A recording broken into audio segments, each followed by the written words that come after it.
Shalom అలైకిం, షాలోమ్ అలైకిం, షాలోమ్ అలైకిం. టుడేస్ టాపిక్ ఇస్ పేషెన్స్, సహనము.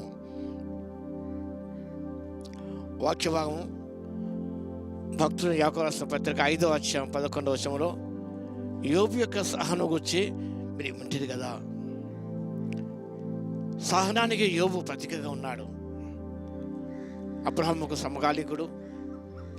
ఆయన జీవితంలో గొప్ప లక్ష్యంగా సహనము, సహనశీలిగా మనకు కనిపిస్తాడు. క్రైస్తవ జీవితంలో సహనమైన సౌశీల్యాన్ని మనం అలవర్చుకోవాలి. కొంత ప్రొవోక్ చేస్తుంటారు, అవమానపరుస్తుంటారు, నిందిస్తూ ఉంటారు, హేళన చేస్తుంటారు, పరిశోక్తులు పలుకుతూనే ఉంటారు, ఇంకా ఎన్నెన్నో చేస్తూనే ఉంటారు. అలాంటి సందర్భాల్లో మనం సమయం పాటిస్తూ సహనంతో ముందుకు సాగిపోవాలి.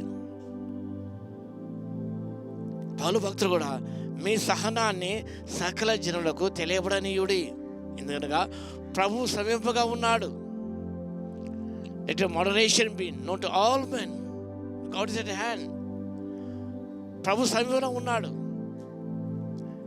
యేసుక్రీస్తు సహనానికైనా కొలమానంగా ఉన్నాడు,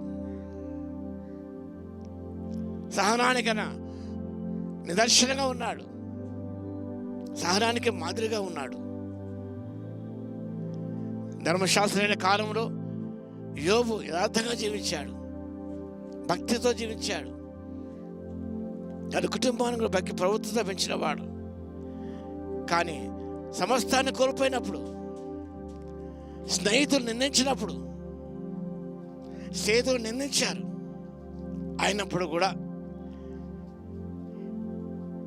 he endured his friends. He endured, Job endured his friends' false accusations. నిరాపనిందలు మోపుతున్నప్పుడు, తన స్నేహితులు ఆడితే మోపుతున్నప్పుడు ఆయన సహనము కలిగి ఉన్నాడు. He never said a single word. నేను సహనం ఉంటే it improves ability to accept setbacks.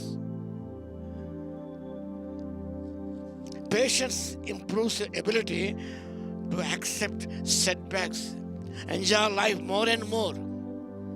నీ జీవితం ఎక్కువ సంతోషంగా గడపాలంటే enjoy more and more in your life. You should have the ability to bear all things, bear insults. అవమానం భరించినప్పుడు, సహించుకున్నప్పుడు ఎంతో మేలవుతుంది. మంచి చేసి మేలు చేసి శ్రమపడుతున్నప్పుడు సహించినట్లయితే అది హితబగును. It's commendable in the sight of God. నువ్వు మేలు చేస్తూనే ఉన్నావు కానీ నీ కీడు చేస్తూనే ఉన్నారు.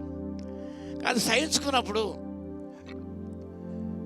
ఆ దేవుని దృష్టికి ఎంతగానో హితబగున దేవుని వాక్యం సెలవిస్తుంది.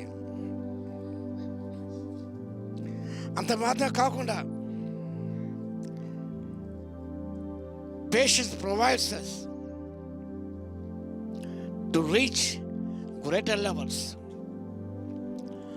ఉన్నతమైన స్థానాల్లోకి ఎగబాకడానికి సహనం ఎంతగానో దోహదం చేస్తుంది. To reach higher levels. నేను ఎక్కలేంత ఎత్తైన కొండ మీద ఎక్కించమని దావీదు మహారాజు ప్రార్థన చేశాడు. అన్యాయం జరుగుతుంది మన జీవితాల్లో. కానీ సహించుకున్నట్టయితే దేవుడు న్యాయవంతుడు, సత్యవంతుడు కాబట్టి you will elevate your life, exalt your life. యేసు ప్రభు జీవితంలో ఎన్నో అవమానాలు, ఎన్నో నిందలు, ఎన్నో మోపారు, కానీ అవన్నీ ప్రభు సహించుకున్నాడు. కాబట్టి అన్ని నామకుండా పరిణామముగా దేవుడు హెచ్చించాడు, అధికముగా హెచ్చించను. So God was so patient when he was insulted, when abused. అవమానపరిచినా కూడా యేసుక్రీస్తు ప్రభు ఆయన సహించుకున్నాడు కాబట్టి అధికముగా హెచ్చించబడ్డాడు. సహించుకున్నప్పుడు నిజంగా మన జీవితంలో పొందలేదంటే ఏది కూడా ఉండదు. అన్ని ఇన్స్టంటేనియస్గా కావాలని మనం కోరుకుంటాం. దేవుని వాగ్దానం పొందుకోవాలంటే కూడా మనకు ఓపిక, ఓరిమి, సహనం మనకు అవసరం. We need patience to inherit the exceeding great promises of God. యోబు సహించుకున్నాడు, నువ్వు ఓర్చుకున్నాడు. దాని పర్యవసరం అధికమైన మేలు పొందాడు, రెండంత ఆశీర్వాదం పొందగలిగాడు. అలాంటి దీన్ని పొందుకోవడానికి పరిశుద్ధాత్మ దేవుడు శక్తి మనం దయచును గాక. ఆమెను ప్రార్థన చేద్దాం. మహాగణుడ మహోన్నతుల శ్రమిస్తూ తన తండ్రి యోబుకి సహనం వెంటనే కదా అని యాకోబు భక్తుడు ప్రస్తావించాడు. ఆయన అన్నిటి సహించుకున్నాడు తండ్రి, రెండంత ఆశీర్వాదం పొందగలిగాడు. యేసయ్య మీరు అన్నిటి సహించుకొని ఓర్చుకొని మా ప్రభువు ఆయన తండ్రి నెరవేర్చి అధికంగా హెచ్చించబడ్డారు తండ్రి. ఈ లోకం జీవిస్తున్న మీ నామమునితో హింసించబడుతున్నప్పుడు, హేళన చేయబడుతున్న, అవమానపరచబడుతున్నప్పుడు, నిందించబడుతున్నప్పుడు అది మా మేలు కొరకని భావించి సహనంతో ఉన్నప్పుడు ఆయన హెచ్చించబడతాం. అలాంటి కృపను ప్రతి బిడ్డకి ఇవ్వగలందుకు మీకు స్తుతి స్తోత్రాలు చెల్లించుకుంటూ మా ప్రభును రక్షకుడైన యేసుక్రీస్తు పేరిట ప్రార్థించి వేడుకొచ్చున్నాము తండ్రి. ఆమేన్. మన తండ్రి అయిన దేవుని యొక్క ప్రేమయు, మన ప్రభువును రక్షకుడైన యేసుక్రీస్తు యొక్క కృపయు, పరిశుద్ధాత్మ యొక్క అన్యోన్య సహవాసం మనందరి సదాకాలముతోడే ఉండును గాక. ఆమేన్.